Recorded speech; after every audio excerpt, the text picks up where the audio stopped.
तो आज की इस वीडियो में हम देखने वाले हैं symmetry operation in crystal structure.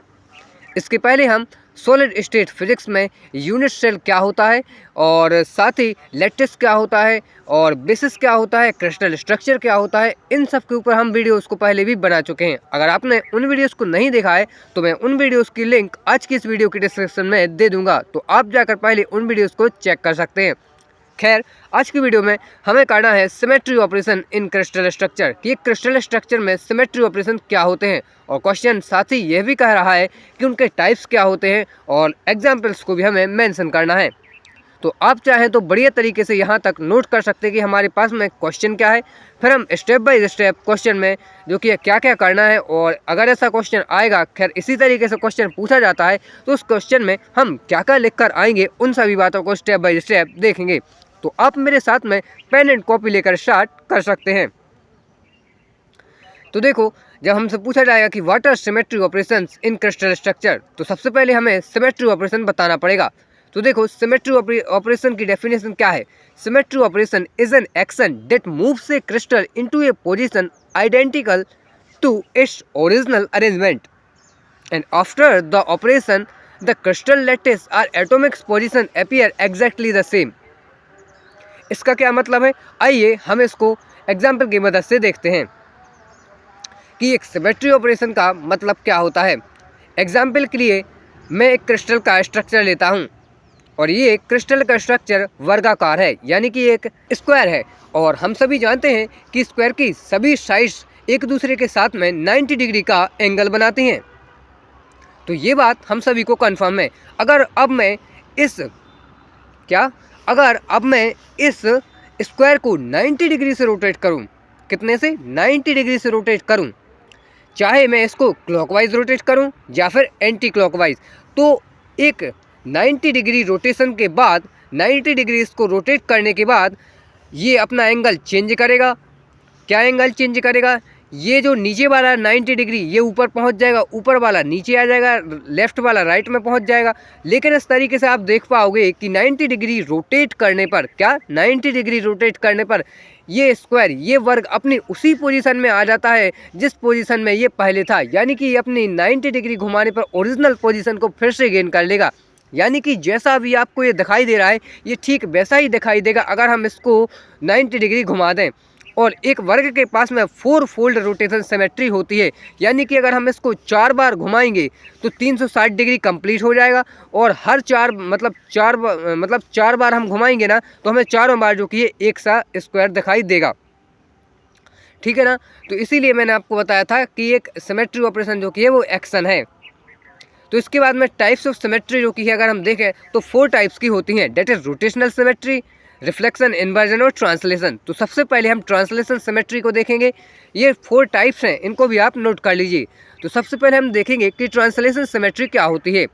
तो ट्रांसलेशन सिमेट्री की डेफिनेशन कहती है, translation symmetry means that when A crystal is shifted, क्या means that when a crystal is shifted by a certain distance along a lattice direction, its atomic arrangement remains unchanged।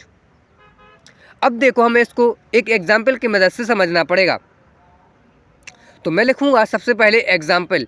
तो example हम क्या लेके चलते हैं, definition आपको मैंने जिस तरीके से लिखवाई आप एज इट इज जो कि नोट कर सकते हैं। इसके लिए मैं ले रहा हूँ एक 1 डायमेंशनल एटम्स का अरेंजमेंट। तो सबसे पहले तो मैं लेटिस पॉइंट लूँगा। लेटिस पॉइंट क्या होते हैं, लेटिस जो कि है वो कम्प्लीटली इमेजनरी पॉइंट्स होते हैं इन 3D स्पेस। और जब हम इनके ऊपर एटम्स को जो कि प्लेस कर देते हैं, तो या तो वो एटम्स जो कि सिंगल एटम्स हो सकता है या फिर ग्रुप ऑफ एटम्स हो सकता है। ग्रुप ऑफ एटम्स को हम बेसिस कहते हैं। ठीक है ना। तो मैं यहाँ पे जो कि 1 डायमेंशनल क्या ले रहा हूँ, लेटेस्ट पॉइंट, और उनके ऊपर मैंने यहाँ पे ये देखिए मैं एक एक जो कि है एटम्स को पुट करते जा रहा हूँ, यानी कि मैंने बेसिस को ऐड कर दिया है। तो इस तरीके से हमारे पास में 1 डायमेंशनल एटम्स का अरेंजमेंट आया। तो अगर मैं एक एटम्स को उठाकर दूसरे लेटेस्ट पॉइंट के ऊपर रख दूं, या दूसरे को तीसरे के ऊपर, या फिर तीसरे को चौथे के ऊपर, तो इनकी जो डिस्टेंस है वो ए मैंने मान के चली है, तो डिस्टेंस सेम है। तो इनका जो सराउंडिंग्स है वो हमेशा ही क्या रहेगी, अनचेंज्ड रहेगी। यानी कि एटम्स जैसे अभी आपको दिखाई दे रहे हैं वैसे ही दिखाई देते रहेंगे। एक एटम्स को दूसरे एटम्स की पोजीशन पर रखने पर कोई भी चेंज नहीं होगा। तो ये क्या हो गया, वन डायमेंशनल एटम अरेंजमेंट, जो कि ट्रांसलेशन सिमेट्री का एक एग्जाम्पल होगा। अब हमारे पास में दूसरा है रोटेशनल सिमेट्री या रोटेशन सिमेट्री। तो इसकी डेफिनेशन है कि एक crystal said to possesses rotational symmetry if crystal remains invariant after rotation through angle theta. यानी कि किसी भी क्रिस्टल को थीटा एंगल से मूव करने पर, क्या किसी भी क्रिस्टल को थीटा एंगल से मूव करने पर वो अपनी ओरिजिनल पोजीशन में ही बना रहे, तो हम कहेंगे कि उस क्रिस्टल के पास में रोटेशनल सिमेट्री है। एग्जाम्पल के लिए हम वही लेंगे जो अभी हमने लिया था, क्या हम लेंगे वर्ग यानी कि स्क्वायर लेंगे, जिसमें कि हर एक एंगल 90 डिग्री का होता है। तो इसी को हम एज ए एग्जाम्पल रखते हैं। तो मैंने अभी आपको क्या बताया था कि एक स्क्वायर के पास में 4 फोल्ड रोटेशन सिमेट्री है, यानी कि आप उसको 4 बार घुमाएंगे तो 4 बार वो अपनी ओरिजिनल पोजीशन को गेन कर सकता है। और तो इसका जो फॉर्मूला होता है डेट इज n90, n यानी कि number of fold rotation is equals to 360 degree. तो यहाँ से हमारे पास में 90 डिग्री है, एन थीटा होता है एक्चुअली में फॉर्मूला। तो यहाँ से n निकल के आ जाएगा 360 डिवाइड बाई हम कर देंगे 90 डिग्री, तो यहाँ से n इज इक्वल्स टू निकल के आ जाएगा 4। यानी कि एक स्क्वायर के पास में 4 फोल्ड रोटेशन सिमेट्री है।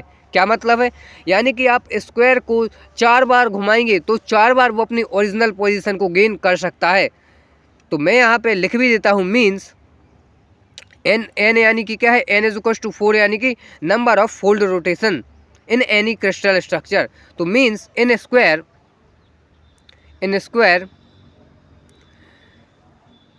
There are 4 fold rotation symmetry. तो ये आई होप कि आप बढ़िया तरीके से समझ चुके होंगे। सिमेट्री ऑपरेशन का क्या मतलब है।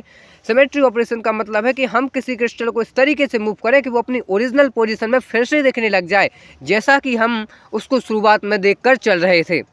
ठीक है ना, तो ये मतलब है सिंपल सा।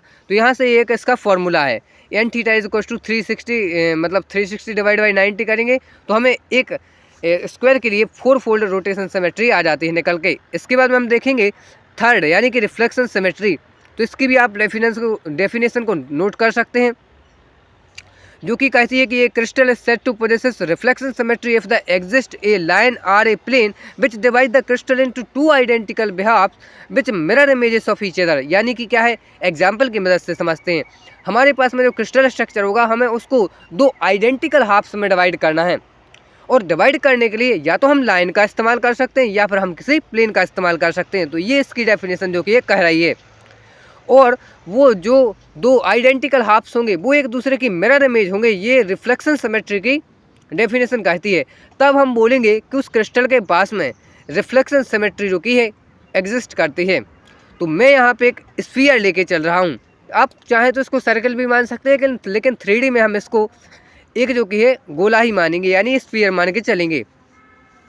तो मैं अगर इसको डिवाइड कर दूं 1/2 और 1/2 में, यानी कि आधे आधे पार्ट में मैं इसको अगर डिवाइड कर दूं इस स्फीयर को, तो इसके 2 पार्ट हो जाएंगे, और इसके दोनों पार्ट ये मिरर इमेजेस होंगे एक दूसरे के। क्या होंगे, मिरर इमेजेस होंगे। इसका ये वाला पार्ट जो कि ये मैंने लाइन से मतलब बीच में से हाफ कर दिया है। तो हाफ करने के बाद में दोनों के दोनों जो कि ये स्फीयर बिल्कुल ठीक ठीक एक दूसरे के जैसे दिखाई देंगे, यानी कि एक दूसरे के मिरर इमेजेस होंगे। तो हम कहेंगे कि इस क्रिस्टल के पास में रिफ्लेक्शन सिमेट्री एग्जिस्ट करती है। क्या, रिफ्लेक्शन सिमेट्री एग्जिस्ट करती है, यानी कि एक पार्ट ठीक दूसरे की मिरर इमेज हो, तो हम उसको बोलेंगे कि क्रिस्टल के पास में रिफ्लेक्शन सिमेट्री है। ठीक है ना।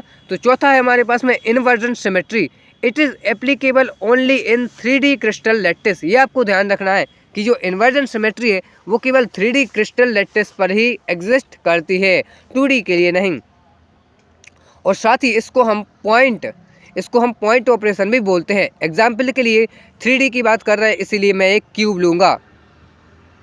ठीक है ना। तो ये मैंने इस तरीके से एक क्यूब लिया, जो कि इसको आप बोल सकते हैं कि ये एक यूनिट सेल है। और यूनिट सेल क्या होता है, यूनिट सेल होता है स्मॉलेस्ट 3D ब्लॉक, जिसके रिपीटेशन को जिसका अगर हम रिपीटेशन कर दें, उसी को बार बार दोहरा दें, तो एक क्रिस्टल स्ट्रक्चर बन जाता है।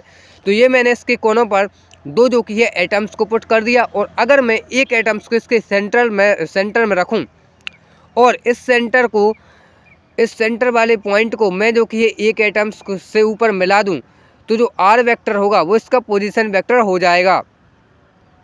तो इस पोजीशन और अगर मैं जो ये एटम्स ऊपर है उसको मैं यहाँ पे ले आऊँ, मतलब इसकी पोजीशन को चेंज कर दूँ ठीक इसके अपोजिट डायरेक्शन में, और एटम्स एज इट इज़ अपनी पोजीशन को बरकरार रहे, यानी कि उसका जो पोजीशन वेक्टर है वो माइनस आर वेक्टर हो जाए, तो हम कहेंगे कि इस क्रिस्टल स्ट्रक्चर के पास में इनवर्टेड सिमेट्री जो कि एग्जिस्ट करती है। तो ये आपको जो कि ध्यान रखना है। तो इस तरीके से ये हमारे पास में 4 टाइप्स होते हैं सिमेट्री ऑपरेशन के। आई होप कि आपको आज की वीडियो में सब कुछ समझ में आया होगा। अगर आपको कहीं पर कोई भी डाउट है तो आप जो कि कमेंट कर सकते हैं, मैं आपके कमेंट का रिप्लाई ज़रूर दूंगा। तो इसको आप बढ़िया तरीके से नोट कर सकते हैं, एग्ज़ाम में आएगा तो आपको इसी तरीके से लिख करके आना है। और आप मेरी प्रीवियस वीडियोस को जो कि चेक कर सकते हैं, जो कि कुछ थेवेनिन्स थ्योरम के ऊपर है और करंट डिवाइडर फार्मूला ETC के ऊपर। धन्यवाद।